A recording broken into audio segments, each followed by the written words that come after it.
আমার নাম দেলোয়ার হোসেন। আমি কুয়েতে থাকি।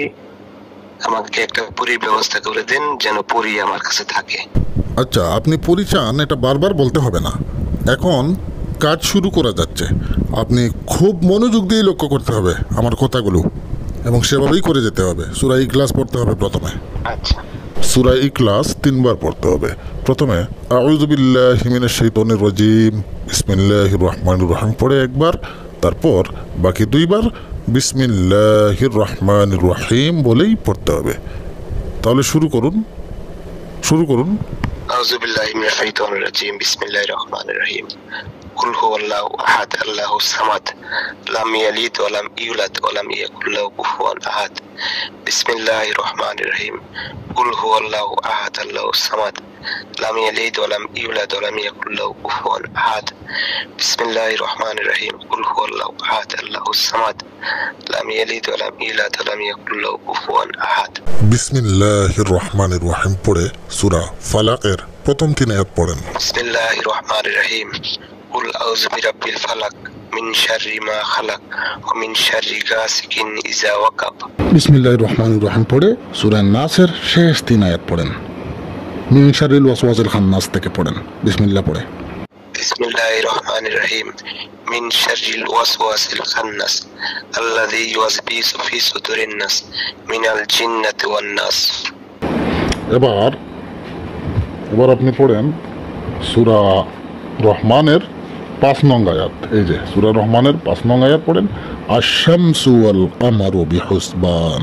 বিসমিল্লাহ পড়া লাগবে না, বিসমিল্লাহ ছাড়া পড়েন। আশ-শামসু ওয়াল কামারি বিহুসবান। আশ-শামসু ওয়াল কামারু, কামারু রু পড়েন। আশ-শামসু ওয়াল কামারু বিহুসবান। ঠিক আছে, এবার ইন্নী ওয়াজ্জাহতু পড়েন। আমি বলি আগে, শুনেন আগে। ইন্নী ওয়াজ্জাহতু ওয়াজহিয়া লিল্লাযী পড়েন, এতটুকু পড়েন। ইন্নী ওয়াজ্জাহতু ওয়াজহিয়া লিল্লাযী ফাতারাস সামাওয়াতি ওয়াল আরদ হানিফা। ফাতারাস সামাওয়াতি ওয়াল আরদা ওয়াল হানিফা। আমার কথা শুনে পড়বেন। ফাতারাস সামাওয়াতি ওয়াল আরদ হানিফা। ফাতারাস সামাওয়াতি ওয়াল আরদা হানিফা। ওয়ামা আনা মিনাল মুশরিকিন। ওয়ামা আনা মিনাল মুশরিকিন। এবার পড়েন ইন্নাকা আনতাল গফুরুর রহিম।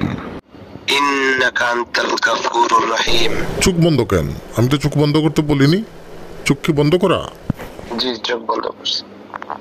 চোখ খুলেন, দেখেন সামনে, দেখেন সামনে তাকান। কি দেখা যাচ্ছে দেখেন? কিছু দেখতে পাচ্ছেন? জি দেখতে পাচ্ছেন? জি দেখতে পাচ্ছি। দূরে নাকি কাছে? দূরে। দেখেন, ভালো করে দেখেন। এখন দেখা যায়? কাছে না দূরে? এখন একবারই কাছে। না, পরে সালাম দেন, পরে কথা শুরু করেন। তাহলে আমি এখন যাই, আমি এখন বিদায় নিচ্ছি। এখন তো সবকিছু ঠিক আছে, আশা করি আপনার আশা পূর্ণ হয়েছে, আকাঙ্ক্ষা পূর্ণ হয়েছে। এখন তাহলে কথা শুরু করেন, আমি যাই তাহলে। জি, আসসালামু আলাইকুম গুরুজি, তাহলে ভালো থাকেন, ইনশাআল্লাহ ফোন দিব। ঠিক আছে, ওয়ালাইকুম আসসালাম। অনেকেই কমেন্টস করেন যে আমার ইমো নাম্বার সেভ করার পরেও নাকি আমার ইমো খুঁজে পান না। তো তাদের জন্য এই ভিডিওটি দেখুন, আপনি কিভাবে ইমো খুঁজে পাবেন।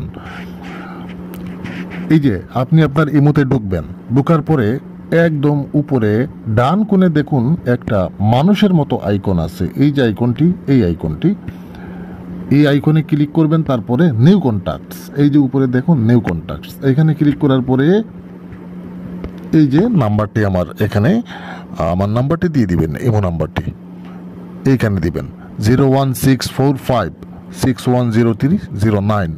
এটি আমার ইমো নাম্বার। এই নাম্বারটি এখানে দেওয়ার পরে নিচে দেখেন সবুজ বাটনে ক্লিক করবেন, অ্যাড বাটনে।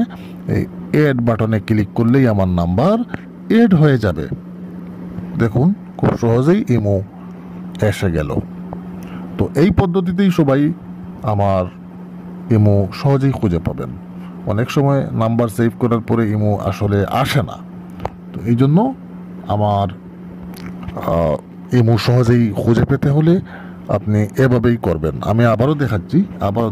মনে করেন আমি প্রথমে ঢুকলাম, এই যে একদম বাহিরে চলে আসলাম। দেখেন আমি ইমোতে ঢুকলাম, মনে করেন এটা আপনার ইমো, আপনার ইমোতে আপনি এইভাবে ঢুকবেন। ঢুকার পরে এই যে একদম উপরে এই যে এই আইকনে ক্লিক করবেন। এই আইকনে ক্লিক করার পরে একদম উপরে এই দেখেন নিউ কন্ট্যাক্টস, এখানে ক্লিক করবেন। তারপরে নাম্বার দিবেন, ইমো নাম্বারটি, আমার ইমো নাম্বারটি এখানে দেওয়ার পরে এডে ক্লিক করবেন। এই যে আমার ইমো নাম্বারটি চলে আসলো।